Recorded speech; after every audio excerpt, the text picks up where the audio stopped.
السلام علیکم ورحمۃ اللہ وبرکاتہ۔ رب اشرح لی صدری ویسر لی امری واحلل عقدۃ من لسانی یفقہوا قولی۔ ربنا زدنا علما، اللہم فقہنا فی الدین، اللہم ارنا الحق حقا وارزقنا اتباعہ وارنا الباطل باطلا وارزقنا اجتنابہ۔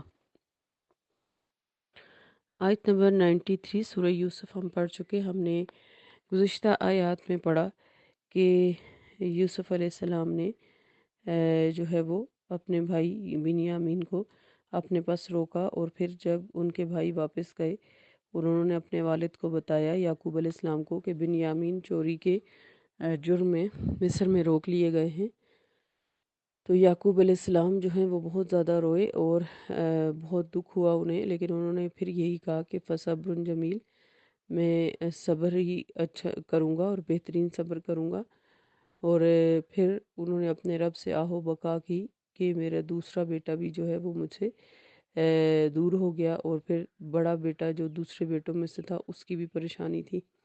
اس پر انہوں نے اللہ تعالیٰ سے بہت زیادہ فریاد کی، اور پھر اپنے بیٹوں سے کہا کہ تم سارے جاؤ اور مصر میں جا کر اپنے بھائیوں کو تلاش کرو۔ اور اس طرح یعقوب علیہ السلام کے بیٹے دوبارہ مصر میں آتے ہیں، اور وہ اپنے غلے کی بات کرتے ہیں یوسف علیہ السلام سے۔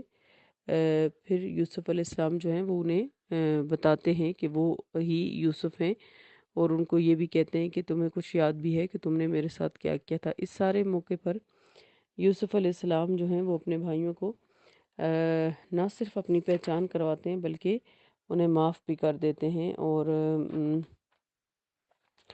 یوسف علیہ السلام کے کردار کی خوبصورتی ہمیں نظر آتی ہے کہ کس طرح سے وہ اپنے بھائیوں کو یہ احساس بھی نہیں دلاتے کہ تم نے میرے ساتھ یہ اور وہ کیا تھا، بلکہ وہ انہیں یہی کہتے ہیں کہ شیطان نے تمہیں بہکا دیا تھا، اور شیطان جو ہے وہ بھائیوں کے درمیان رخنہ ڈالتا ہے، لیکن میں جو ہے وہ آج تمہیں معاف کرتا ہوں۔ اور پھر وہ اپنے بھائیوں سے یہ کہتے ہیں کہ میری قمیض لے جائیں اور والد یعنی یعقوب علیہ السلام کے چہرے پہ ڈالیں، جس سے ان کی آنکھیں جو ہیں وہ بینا ہو جائیں گی۔ دیکھتے ہیں اب آگے کیا ہوا۔ آیت نمبر 94۔ اعوذ باللہ من الشیطان الرجیم، بسم اللہ الرحمن الرحیم۔ وَلَمَّا فَصَلَتِ الْعِیرُ قَالَ أَبُوهُمْ إِنِّی لَا أَجِدُ رِیحَ یوسف لَوْلَا أَن تُفَنِّدُونِ۔ جب یہ قافلہ مصر سے روانہ ہوا تو اس وقت ان کے باپ یعقوب نے کہا، اگر تم مجھے یہ نہ کہو کہ بڈھا سٹھیا گیا ہے، تو حقیقت یہ ہے کہ میں یوسف کی بو محسوس کر رہا ہوں۔ اب برادران یوسف کی سیدنا یوسف علیہ السلام سے اس طرح حیرت انگیز ملاقات کے نتیجے میں دو مسئلے خود بخود حل ہو گئے۔ ایک وہ مہم جس پر باپ نے ان بیٹوں کو بھیجا تھا، یعنی وہ جا کر یوسف اور اس کے بھائی کو تلاش کریں، اور دوسرا غلے کی فراہمی کا مسئلہ، جس کے لیے برادران یوسف تھوڑا عرصہ پہلے شاہ مصر کے سامنے نہایت عاجزی سے التجا کر رہے تھے۔ اب وہ بس سیدنا یوسف علیہ السلام کے حکم کے منتظر تھے۔ چنانچہ سیدنا یوسف علیہ السلام نے کہا کہ تم اب واپس جاؤ اور اپنے پورے خاندان کو میرے پاس لے آؤ، اور یہ میری قمیض لے جاؤ، اسے میرے والد کے چہرے پر پھراؤ گے تو انشاءاللہ ان کی بینائی بحال ہو جائے گی۔ بینائی کی واپسی کی وجہ کچھ یہی سمجھ آتی ہے کہ جس کی جدائی میں آنکھوں کی بینائی جاتی رہی، اسی کے وصال سے وہ مصیبت دور ہو گئی، اور پھر اسے یوسف علیہ السلام کا معجزہ بھی قرار دیا جا سکتا ہے۔ ادھر یہ قافلہ مصر سے روانہ ہوا تو ادھر سینکڑوں میل دور کنعان میں سیدنا یعقوب علیہ السلام اپنے جدا شدہ بیٹے یوسف علیہ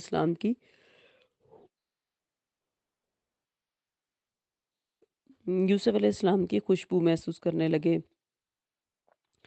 مگر جب ان کے پاس ہی ان کی بستی کے ایک کنویں میں پڑے رہے تھے، اس وقت اس کا علم انہیں نہیں ہوا، جس سے معلوم ہوتا ہے کہ انبیاء کو اللہ تعالیٰ غیب کا اتنا ہی علم عطا کرتا ہے جتنا وہ چاہتا ہے، اور اس وقت عطا کرتا ہے جب اللہ چاہتا ہے۔ سیدنا یوسف علیہ السلام کی زندگی کے تمام تر واقعات میں اللہ کی مشیت ہی کام کرتی نظر آتی ہے۔ اللہ تعالیٰ نے سیدنا یعقوب علیہ السلام کے صبر و تحمل اور توکل علی اللہ کا پورا امتحان لیا۔ پھر جب اس امتحان میں وہ کامیاب ہونے کے بعد اس کے پھل کھانے کا وقت آیا تو ملاقات سے پہلے ہی سیدنا یعقوب علیہ السلام پر وجدانی کیفیت طاری کر دی یا وحی سے مطلع کر دیا، مگر اس کیفیت کا آپ گھر والوں سے کھل کر اظہار کرنے سے بھی ہچکچا رہے تھے، اور جب کہی تو اس انداز سے کہی کہ اگر تم لوگ یوں نہ کہنے لگو کہ بڑھاپے کی وجہ سے کچھ بیکی بیکی باتیں کرنے لگا ہوں، تو بات یہ ہے کہ مجھے آج یوسف کی خوشبو آ رہی ہے، اور مشکل یہ ہے کہ یہ بات تمہاری سمجھ میں نہیں آئے گی۔ چنانچہ گھر والوں نے ویسی ہی باتیں کی جیسا کہ یعقوب علیہ السلام کو اندیشہ تھا۔ کہنے لگے یوسف کا ذکر تو تم اکثر کرتے ہی رہتے ہو، اس کی محبت، اس کے زندہ ہونے اور اس سے دوبارہ ملنے کا یقین تو تمہارے دل میں گھر کر چکا ہے۔ یہ وہی پرانی باتیں ہیں جو یوسف علیہ السلام کی خوشبو بن کر آپ کے دماغ میں آ رہی ہیں۔ یوسف سے والہانہ محبت مختلف خیالات کی صورت میں آپ کے دل میں گردش کرتی رہتی ہے، وہی تخیل آپ ہمیں بتانے لگے ہو۔ آیت نمبر 95۔ قَالُوا تَاللَّهِ إِنَّكَ لَفِي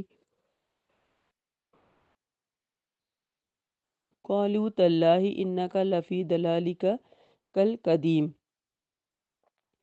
چنانچہ وہ کہنے لگے کہ اللہ کی قسم آپ تو اسی پرانی محبت کے خبت میں پڑے ہوئے ہیں۔ آیت نمبر 96۔ ان جاء البشیر القاہ علی وجہہ فارتد بصیرا قال الم اقل لکم انی اعلم من اللہ ما لا تعلمون۔ پھر جب خوشخبری لانے والا آ گیا اور اس نے وہ قمیض یعقوب علیہ السلام کے چہرے پر ڈالی تو وہ فوراً بینا ہو گئے اور کہنے لگے میں نے تم سے کہا نہیں تھا کہ میں اللہ سے وہ کچھ جانتا ہوں جو تم نہیں جانتے۔ یہ خوشخبری دینے والا ان کا بڑا بھائی یہودا تھا۔ یہودا ہی تھا جس نے سیدنا یوسف علیہ السلام کو قتل کرنے سے بھائیوں کو روکا تھا اور کہا تھا کہ قتل کے بجائے اسے کسی گمنام کنویں میں ڈال دیا جائے۔ نیز وہ یہودا ہی تھا جس نے کہا تھا کہ میں اب واپس جا کر کیسے اپنا منہ اپنے باپ کو دکھاؤں، لہٰذا میں اب یہاں مصر میں رہوں گا۔ اور یہ یہودا ہی تھا جو قافلے سے پہلے سیدنا یوسف علیہ السلام کی قمیض لے کر اپنے باپ کے پاس پہنچ گیا اور انہیں یوسف اور بن یامین کے مل جانے کی خوشخبری سنائی۔ پھر قمیض آپ کے چہرے پر ڈالی تو دفعتاً آپ کی بینائی لوٹ آئی، آنکھیں درست ہو گئیں اور سب کچھ نظر آنے لگا۔ پھر اسی نے بتایا کہ میرے باقی بھائی بھی پہنچ رہے ہیں، نیز یہ کہ یوسف علیہ السلام نے ہم سب کو اور ہمارے سارے خاندان کو اپنے پاس بلایا ہے اور اب ہم اسی غرض سے یہاں آئے ہیں۔ اس وقت سیدنا یعقوب علیہ السلام نے سب گھر والوں سے کہا کہ اب تو تم اس حقیقت کو جان ہی گئے ہوگے کہ جو کچھ میں کہتا تھا درست تھا، اس لیے کہ میں وہ کچھ جانتا ہوں جو تم نہیں جان سکتے تھے، اور وہ باتیں یہ تھیں کہ یوسف یقیناً زندہ ہے، اس لیے میں نے بیٹوں کو اس کی تلاش میں بھیجا تھا، نیز یہ کہ اس سے ملاقات ضرور ہوگی اور اللہ ہم سب کو کسی وقت اکٹھا کر دے گا، اور ان باتوں کا ماخذ علم وحی بھی ہو سکتا ہے، صرف وہ جو صرف انبیاء کو عطا ہوتا ہے، اور وہ خواب بھی جسے آپ اور سیدنا یوسف علیہ السلام کے سوا کوئی نہیں جانتا۔ آیت نمبر 97۔ قالوا یا ابا نستغفر لنا ذنوبنا انا کنا خاطئین۔ وہ کہنے لگے ابا جان ہمارے لیے ہمارے گناہوں کی معافی مانگیے، واقعی ہم گناہگار تھے۔ آیت نمبر 98۔ قال سوف استغفر لکم ربی انہ هو الغفور الرحیم۔ یعقوب علیہ السلام نے کہا میں عنقریب اپنے پروردگار سے تمہارے لیے معافی مانگوں گا، وہ یقیناً معاف کر دینے والا اور رحم فرمانے والا ہے۔ اس طرح یعقوب علیہ السلام جو ہیں وہ تنہائی میں اپنے والد کے ساتھ گریہ وزاری کیا کرتے تھے۔ اس آیت سے بھی پتہ چلتا ہے کہ وہ اپنے بیٹوں کو یہی کہتے ہیں کہ میں اللہ تعالیٰ سے عنقریب تمہارے لیے معافی مانگوں گا، یعنی اکیلے میں۔ آیت نمبر 99۔ فَلَمَّا دَخَلُوا عَلَى يُوسُفَ آوَى إِلَيْهِ أَبَوَيْهِ وَقَالَ ادْخُلُوا مِصْرَ إِن شَاءَ اللَّهُ آمِنِينَ۔ پھر جب یہ لوگ یوسف کے پاس پہنچے تو انہوں نے اپنے ماں باپ کو اپنے پاس بٹھایا اور کنبے سے کہا شہر میں چلو، انشاءاللہ امن اور چین سے یہاں رہو گے۔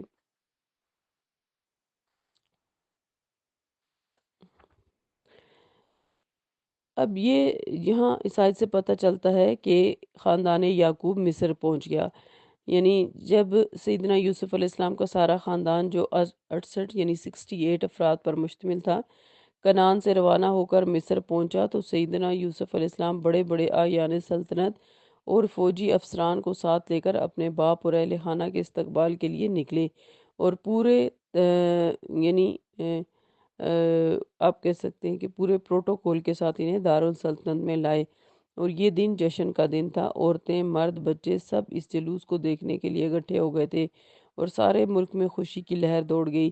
اس وقت سیدنا یوسف علیہ السلام نے اپنے والدین سے کہا کہ یہاں مصر میں اقامت فرمائیے اور پوری دل جمی سے رہیے، انشاءاللہ قحط وغیرہ کا بھی کوئی خطرہ نہیں ہے۔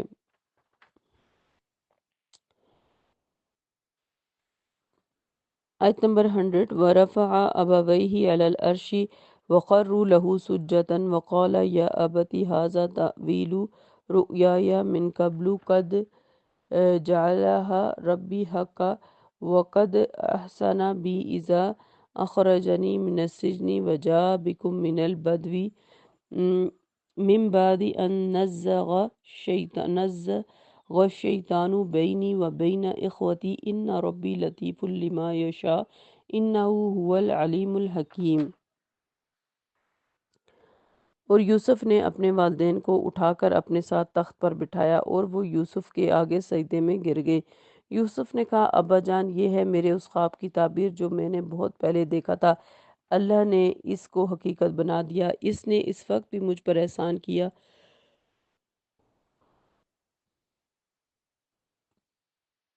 اس نے اس وقت بھی مجھ پر احسان کیا جب مجھے قید خانے سے نکالا، اور اس وقت بھی جب کہ آپ سب کو دیہات سے میرے پاس لایا، حالانکہ شیطان میرے اور میرے بھائیوں کے درمیان فتنہ کھڑا کر چکا تھا۔ بلا شبہ میرا پروردگار غیر محسوس تدبیروں سے اپنی مشیت پوری کرتا ہے، کیونکہ وہ سب کچھ جاننے والا اور حکمت والا ہے۔ تو یہ صورتحال دیکھ کر سیدنا یوسف علیہ السلام کو اپنے اوپر اللہ کے احسانات یاد آنا شروع ہو گئے، اور وہ اپنے محترم والد سے مخاطب ہو کر کہنے لگے کہ یہ جو خواب میں نے بچپن میں دیکھا تھا، یہ اس کی حقیقی تعبیر سب کے سامنے آ گئی ہے۔ اس خواب میں اور اس کی حقیقت کا برادران یوسف کو اسی مجلس میں علم ہوا۔ اس سے پہلے یہ خواب نہ سیدنا یوسف علیہ السلام نے کسی کو بتایا تھا اور نہ سیدنا یعقوب علیہ السلام نے۔ یہ بھی اللہ کا مجھ پر بڑا فضل و احسان ہے، اور اس وقت بھی اللہ نے بڑا احسان کیا تھا جب مجھے قید سے نکالا تھا اور مجھے باعزت طور پر عورتوں کے مکر و فریب سے بری کیا تھا۔ پھر اب یہ احسان کیا ہے کہ آپ سب لوگوں کو دیہات سے نکال کر یہاں میرے پاس لے آیا ہے۔ یہاں ہر طرح کی نعمتیں اللہ تعالیٰ نے بافراغت میں اثر کی ہیں، اور ہم سب کو یہاں اکٹھا کر دیا ہے۔ پیار و محبت سے گزر بسر کریں، ورنہ شیطان نے تو ہم بھائیوں کے درمیان فتنہ کھڑا کر ہی دیا تھا۔ اس وقت سیدنا یوسف علیہ السلام نے بھائیوں سے نہ کوئی شکایت کی، نہ ان پر کوئی الزام رکھا تاکہ وہ مزید شرمسار نہ ہوں۔ پھر اسی فتنے سے جو ہے وہ شر انگیز باتیں، یعنی کہ اللہ تعالیٰ نے غیر محسوس انداز میں وہ بولتے ہیں کہ میرے لیے ہر طرح کی بھلائی کی راہیں پیدا کی۔ کسی کو کیا معلوم ہو سکتا ہے کہ مجھے کنویں میں ڈالنے پھر قید خانے میں ڈالنے میں اللہ کی کیا کیا حکمتیں پنہاں تھیں۔ باپ اور بھائیوں سے خطاب کے بعد سیدنا یوسف علیہ السلام اسی ہستی کی طرف متوجہ ہوئے جس نے آپ پر یہ سب احسانات فرمائے تھے۔ پہلے ان احسانات کا اعتراف کیا جن کی بنا پر آپ کو ہر طرح کی دنیاوی اور دینی سہولتیں بھلائیاں میسر آئیں، پھر اس کی حمد و ثنا اور اپنے لیے دعا میں مشغول ہو گئے۔ اور حقیقت یہ ہے کہ کوئی بھی اللہ کا بندہ جس قدر اللہ کا احسان شناس ہوتا ہے، اتنا ہی زیادہ وہ اللہ کی حمد و ثنا میں مشغول ہو جاتا ہے۔ اس کا دل اللہ کی عظمت اور اس کی مہربانیوں پر شکریہ ادا کرنے کے لیے جھک جاتا ہے۔ اپنے پروردگار سے اس کی محبت اور ایمان میں مزید اضافہ ہو جاتا ہے۔ حمد و ثنا کے بعد دوبارہ آپ نے اعتراف کیا کہ تو ہی میرا کارساز، حامی، سرپرست اور نگہبان ہے، لہٰذا مجھے اپنی فرما برداری پر قائم رکھنا۔ مجھے موت آئے تو تیری فرما برداری کی حالت میں آئے، اور مرنے کے بعد مجھے نیک لوگوں یعنی میرے آبا و اجداد سیدنا ابراہیم اور سیدنا اسماعیل اور سیدنا اسحاق علیہ السلام کے ساتھ ملا دینا۔ نیز اس سے تمام لوگ بھی نیک لوگ بھی مراد لیے جا سکتے ہیں، جیسا کہ الفاظ کے عموم سے واضح ہوتا ہے۔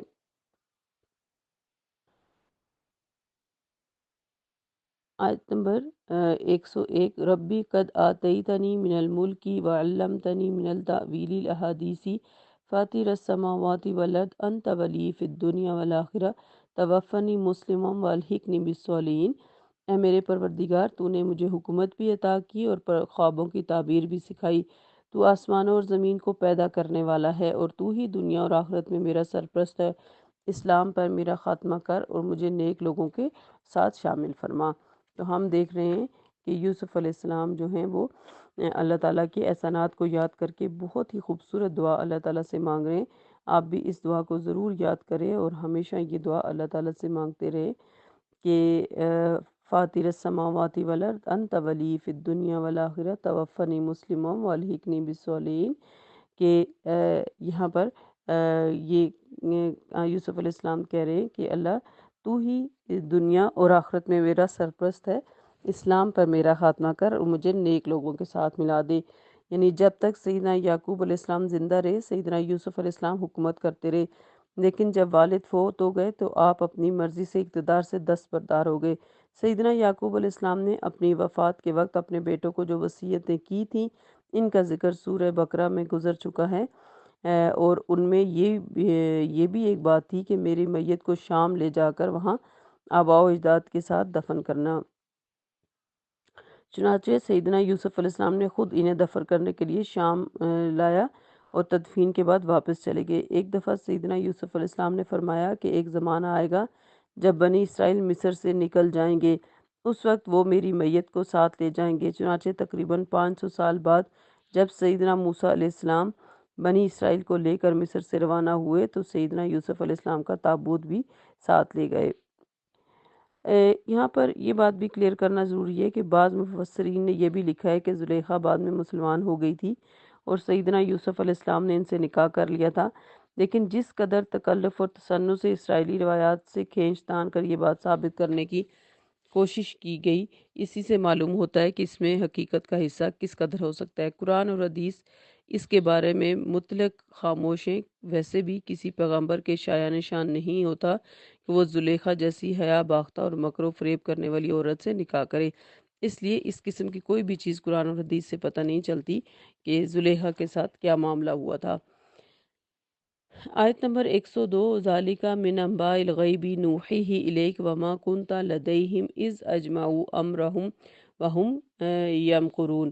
اے نبی، یہ قصہ یہاں پر اب نبی صلی اللہ علیہ وسلم کو اللہ تعالیٰ مخاطب کر رہے ہیں۔ اے نبی صلی اللہ علیہ وسلم، یہ قصہ بھی غیب کی خبروں میں سے ہے جسے ہم آپ صلی اللہ علیہ وسلم کی طرف وحی کر رہے ہیں۔ آپ اس وقت ان کے پاس نہیں تھے جب برادران یوسف نے ایک بات پر اتفاق کر لیا تھا اور اسے عملی جامہ پہنانے کی مکارانہ سازشیں کر رہے تھے۔ اب یہاں کفار مکہ کے سوال کا جواب جو ہے وہ دیا گیا اللہ تعالیٰ نے سورہ یوسف کی صورت میں۔ اگرچہ تورات اور دوسری اسرائیلی روایات میں کئی جگہ پر اختلاف پایا جاتا ہے، مثلاً قرآن میں انبیاء کو ایک پاکیزہ صورت انسان کی صورت میں پیش کیا گیا، جبکہ اسرائیلی روایات انہیں کئی مقامات پر مورد الزام ٹھہراتی ہیں۔ دوسرا، قرآن میں قصے کے بیان سے زیادہ وصیت حسنہ اور تذکیر بھی آیات اللہ، یعنی اللہ تعالیٰ کی آیات پر غور کرنے پر زور دیا گیا ہے، جبکہ اسرائیلی روایات اس سے بالکل خالی ہیں۔ تاہم قصے کی اصولی باتیں بہت حد تک ملتی جلتی ہیں، اور یہ بھی یقینی بات ہے کہ آپ صلی اللہ علیہ وسلم اس وقت موجود نہیں تھے، اور یہ بھی کہ آپ صلی اللہ علیہ وسلم نہ اسرائیلیت کو آپ نے پڑھا ہے اور نہ علماء یہود سے استفادہ کیا ہے۔ پھر آپ کا اس طرح یہ واقعہ بیان کر دینا بجز وحی الہی کے ممکن نہیں، لہٰذا یہ آپ کی نبوت کی واضح دلیل ہے کہ آپ صلی اللہ علیہ وسلم کو اللہ تعالیٰ نے پورا قصہ یوسف جو ہے وہ وحی کے ذریعے سنوا دیا۔ تو چونکہ شروع میں ہم نے پڑھا تھا اس صورت کے کہ کفار مکہ نے یوسف علیہ السلام سے یہود کے کہنے پہ یہ سوال کیا تھا کہ آپ ہمیں بتائیے کہ جو بنی اسرائیل ہیں ان کا اصل وطن تو فلسطین ہے، تو وہ مصر کیسے پہنچے۔ اس طرح اللہ تعالیٰ نے پورا قصہ یوسف نبی صلی اللہ علیہ وسلم کو بذریعہ وحی بتایا، اور یہ جو ہے یہ نبی صلی اللہ علیہ وسلم کی نبوت کی دلیل تھا۔ یہ قصہ اس طرح سے پورا کا پورا کفار مکہ کو سنا دینا۔ آیت نمبر 103، وما اکثر الناس ولو حرصت بمؤمنین، اور آپ خواہ کتنے ہی چاہیں ان میں سے اکثر لوگ ایمان لانے والے نہیں۔ یعنی کفار مکہ نے یہ سوال کیا تھا کہ بنی اسرائیل تو شام کے ملک میں آباد تھے، وہ مصر کیسے پہنچے۔ اس سوال کا تفصیلی جواب اس قصے میں آیا۔ اب چاہیے تو یہ تھا کہ وہ ایمان لے آتے، مگر انہوں نے سوال اس لیے نہیں کیا تھا کہ اگر درست جواب مل جائے تو فوراً ایمان لے آئیں گے، بلکہ وہ سوال اس لیے کرتے ہیں کہ کوئی ایسی بات ہاتھ لگ جائے جو ان کے عدم اعتماد اور بے ایمانی پر مزید اضافے کا سبب بن سکے، اور اس سے وہ دوسروں کو بھی گمراہ کر سکیں۔ لہٰذا محض آپ صلی اللہ علیہ وسلم کی خواہش کی وجہ سے یہ لوگ کبھی بھی ایمان نہیں لائیں گے، یعنی یہ پورا واقعہ سن کر بھی اہل مکہ ایمان نہیں لائے۔ آیت نمبر 104، آج کی لاسٹ آیت، وَمَا تَسْأَلُهُمْ عَلَيْهِ مِنْ أَجْرٍ إِنْ هُوَ إِلَّا ذِكْرٌ لِلْعَالَمِينَ۔ آپ صلی اللہ علیہ وسلم اس تبلیغ پر ان سے کچھ بھی نہیں مانگتے، یہ تو تمام اہل عالم کے لیے نصیحت ہے۔ یعنی کفار مکہ کی ہر درمی کا ذکر ہے اس آخری آیت میں، کہ اگر یہ لوگ نہیں مانتے تو نہ مانیں، یہ قرآن صرف ان کے لیے نہیں بلکہ تمام اہل عالم کے لیے نصیحت ہے۔ انہیں نہیں تو دوسروں کو اس سے ایمان نصیب ہو جائے گا۔ پھر اگر یہ نہیں مانتے تو آپ کا اس میں کچھ نقصان بھی نہیں، آپ ان سے کچھ معاوضہ تھوڑے ہی مانگ رہے ہیں جو یہ بند کر دیں گے۔ یعنی آپ صلی اللہ علیہ وسلم تو اپنے رب کے کہنے پر دین کا کام کر رہے ہیں، اور انبیاء کا مقصد اپنے رب کے دین کو پھیلانا ہوتا ہے، اور آپ صلی اللہ علیہ وسلم کے ذریعے پورا قصہ یوسف سن کر بھی یہ لوگ ایمان نہیں لاتے، تو اس سے آپ صلی اللہ علیہ وسلم کے اجر میں کوئی کمی نہیں ہوگی۔ تو آج قصہ یوسف مکمل ہوا، اور آج کی آیات میں ہم نے پڑھا کہ کس طرح اللہ تعالیٰ نے یوسف علیہ السلام کو اقتدار عطا کیا، ان کے خواب کی تعبیر عطا کی، اور پھر یوسف علیہ السلام کے ذریعے ان کے پورے خاندان کو بنی اسرائیل یعنی اولاد یعقوب کو اللہ تعالیٰ نے فلسطین سے مصر میں لا کر بسایا۔ اور پھر ہم نے یہ بھی پڑھا کہ یوسف علیہ السلام نے اپنے والدین کو اپنے ساتھ تخت پہ بٹھایا، اور اپنے بھائیوں کی مزید کوئی سرزنش نہیں کی، ان سے کوئی انتقام نہیں لیا، ان کو کوئی طعنہ تشنیع نہیں دی، بلکہ پورا واقعہ ہمیں یہ بتاتا ہے کہ یوسف علیہ السلام کس قدر صابر انسان تھے، کس قدر اللہ تعالیٰ سے محبت کرنے والے عاجز انسان تھے۔ انہیں اپنے اقتدار پر نہ کوئی گھمنڈ تھا، اور نہ ہی انہوں نے اس اقتدار کا غلط فائدہ اٹھا کر اپنے بھائیوں سے بدلہ لینے کی کوشش کی، اور انہوں نے عاجزی کا معاملہ پوری زندگی میں کیا۔ اور اس واقعے سے ہمیں صبر، شکر اور عاجزی کا سبق ملتا ہے کہ ہم اپنی زندگی میں ان تینوں چیزوں کو اپنائیں تاکہ ہم اللہ تعالیٰ کے سامنے سرخرو ہو سکیں۔ اللہ تعالیٰ ہم سب کو یوسف علیہ السلام جیسا بہترین کردار عطا فرمائے، اور جو دعا یوسف علیہ السلام نے مانگی ہے وہی دعا ہم بھی مانگتے ہیں کہ فاطر السماوات والارض انت ولی فی الدنیا والآخرہ توفنی مسلما والحقنی بالصالحین، کہ اللہ تعالیٰ مجھے مسلمان ہونے کی حالت میں فوت کرنا اور مجھے نیک لوگوں کے ساتھ ملا دینا۔ اور ہم سب کی ہمیشہ یہ کوشش ہونی چاہیے کہ ہم اس دنیا میں بھی نیک لوگوں کے ساتھ تعلقات رکھیں، اور اللہ تعالیٰ ہمیں آخرت میں بھی نیک لوگوں کا ساتھ اٹھائے۔ آمین۔ سبحانک اللہم و بحمدک، نشہد ان لا الہ الا انت، نستغفرک و نتوب الیک۔ السلام علیکم ورحمۃ اللہ وبرکاتہ۔